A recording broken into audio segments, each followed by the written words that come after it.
You're going to talk about how good I am. We're going to record it. So.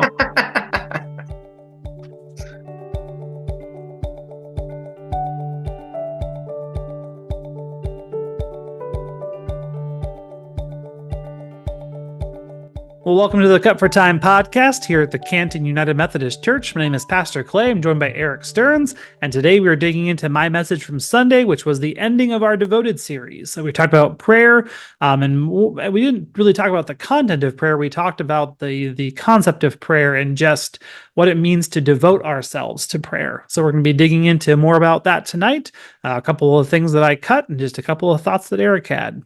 So let's get into it. But the one thing that I did cut, I kind of mentioned it at the start of worship about how it just kind of feels like this idea of prayer feels really tacked on to the end of the passage.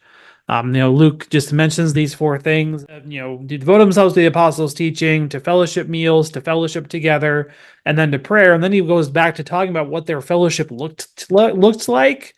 And it just kind of feels like prayer gets really just kind of tacked on. And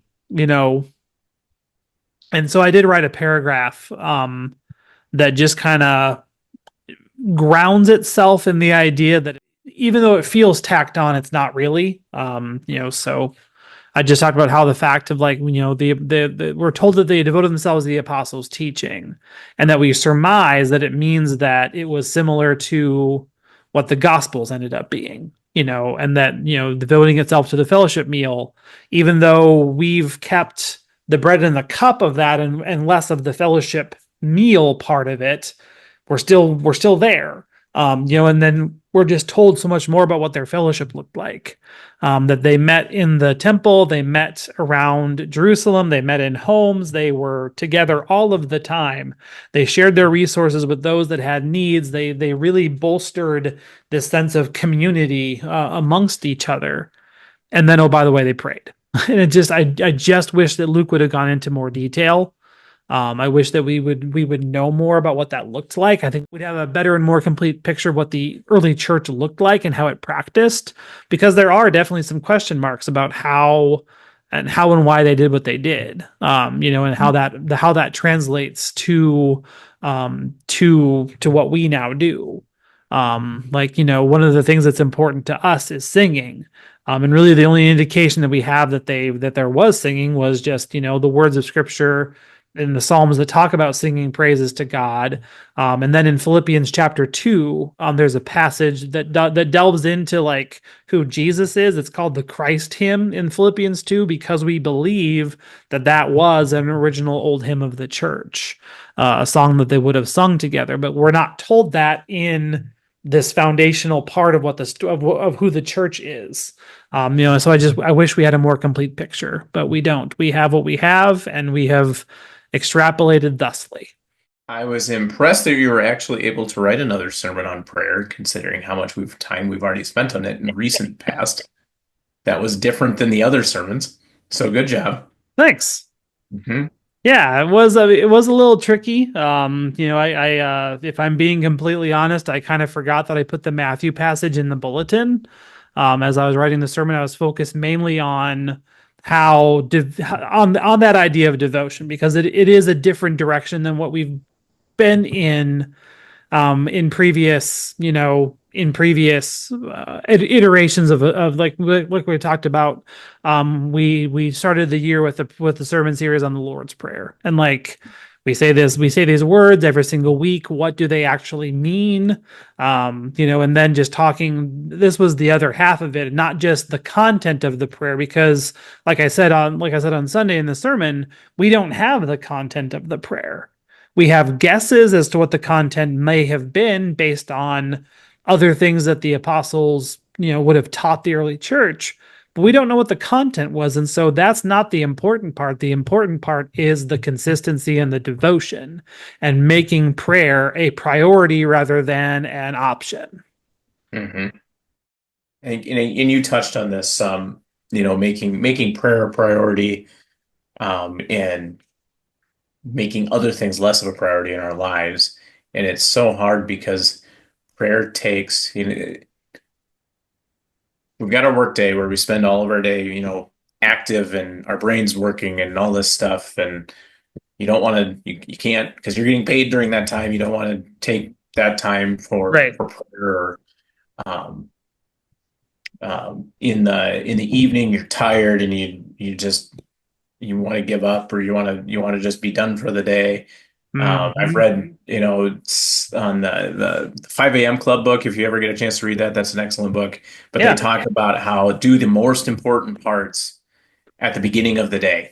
Do the most important parts that aren't work related before you go to work, because otherwise, by the end of the day, all you do is make poor decisions like eat an extra cookie or watch more TV and don't go to bed and do all these things because your brain is just so tired of making good decisions that you Right. start to make poor decisions. Well, one of the good decisions or one of the poor decisions we tend to make is not pray at night. Hmm. At least for me, so I have to do it at the start of the day. Sure. Like for me, that's my brain works best in the morning. Hmm. Uh, and statistically, I think for most people, we actually work best in the morning if we commit to that. I think we think clearer, or at least I think clearer in the morning.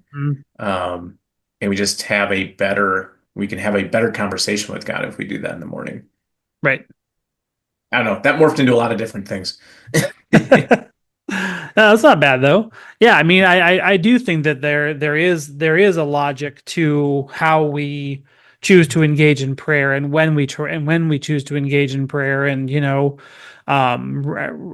that makes it a priority. I mean, it's more than just a thing on the to-do list, but it has to be a thing on the to-do list. And if you're if you're list driven like a lot of people are, otherwise it's not going to get done. I mean, it just has to be the first thing that you do. Rather than, I mean, for me, in the mornings are trying, in the first thing in the morning is chaos at our house, trying to get kids to daycare and kids to school and, all the things and get everything organized. So like the first thing in the morning is not the best for me, but yet the first thing that I do when I get to my job, like because I'm a pastor, this is one of the ways that I'm privileged in this way, is just that has to be a part of my of what I do because of the work that I do. Everything that I do has to be undergirded and has to be grounded in prayer. Otherwise, the temptation to just do what I want to do and not see God's wisdom is probably too great. So that's one of the first things that I do when I get to the office is just I get there, I get settled, everything stops until after I pray. So, yeah. Yeah. I get the benefit of having a 40-minute drive to the office. And Mm, so I usually spend at least 10 to 15 minutes of that just praying about whatever comes into my head sure. and kind of just spending that time to kind of center my thoughts and you know, less and less does the radio get turned on Mm, or podcasts get turned on, and it's more just thinking about my day and concentrating on what needs to happen. And as a part of that, praying about those things that I have to do and sure. things that are going on in my life. So Yeah. that's been really that's been what's worked for me. Mm-hmm. Um, Mm-hmm. because I was definitely at one point in my life, I was definitely one of those 64% that only prays once a week. Right. Um, Yeah. and you have to make a conscious effort, otherwise it just doesn't happen. But that's Absolutely. it is absolutely everything in our lives that if we Yes. Oh, want absolutely. the things that we want to do is what we'll make a priority. I mean, who we are is developed by the things that we make a priority. And if that's a Hmm. priority, yeah, you're gonna make time for it. Right. Yep, for sure. For sure. And like I talked about on Sunday, like there is no wrong way to pray as long as it is something that we are approaching with that heart of this is my prayer time. This is me communing with God and knowing that God is going to be with me in the midst of this, So like if it's driving, if it's, I do a lot of prayer walking and I do a lot, there are some other practices that I engage in to guide me towards prayer. And it's all about finding one that works for you and then that one that you're willing to be committed to and then committing yourself to it. Yeah. Prayer running is a great one for all Yeah. those ones. Yep. Work really well. Absolutely. Challenge you to run without music. Hmm. amazing the things that you can think about Yeah. and have conversations about with God. It Mm, works every time for me, that's awesome. every time I run. But right now I'm not running as much, so Sure. I switched to the car. But Right. That's all right. hmm. That works. No, I thought that statistic was interesting. Mm-hmm.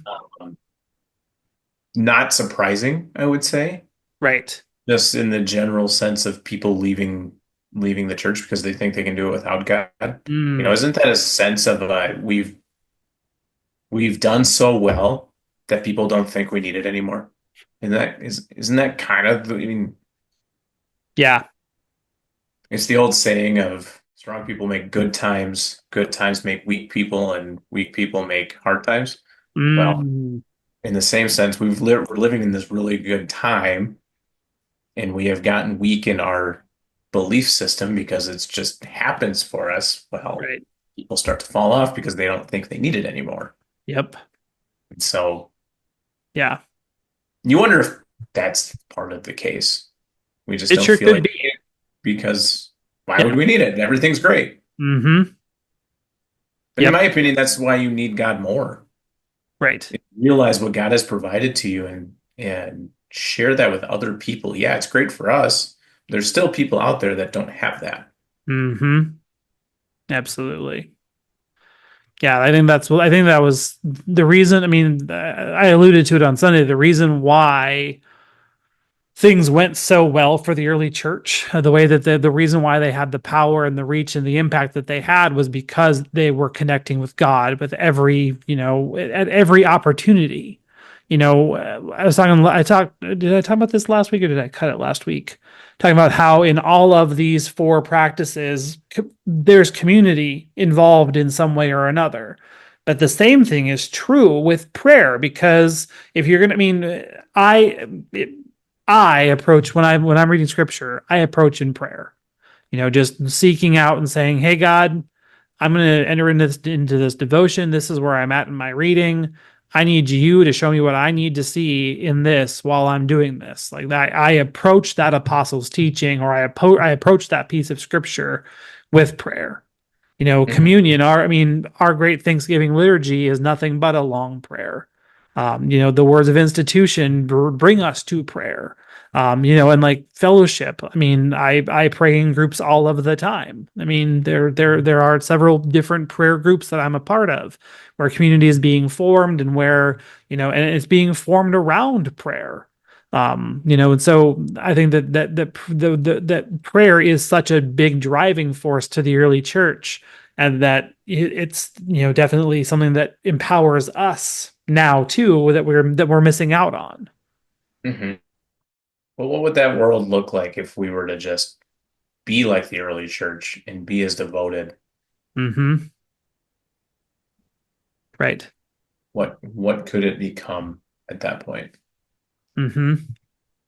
Yeah, I definitely wonder that. There's a reason why I'm preaching the sermon series, why I preach the sermon series, is because I want us to to operate in that way and move in that direction of just, these are the things to which we devote ourselves, and these are important for us, not because I think that they're going to be some magic formula to church growth, but I think because I think that they speak to the spiritual vitality of the early church, and that can speak to our own either continued vitality or revitality, or or building something that was never there in the first place. Hmm. So. Well, and if people, everyone talks about how people want others to be, if they want to be a part of something that's authentic. Well, if you look at the church and you don't feel like it's authentic, well, here's four things that we can do to make that a Mm-hmm. thing. That we are doing what we said we're supposed to do, what we say you're supposed to do, Right. and that's going to make people want to be a part of that. People have respect for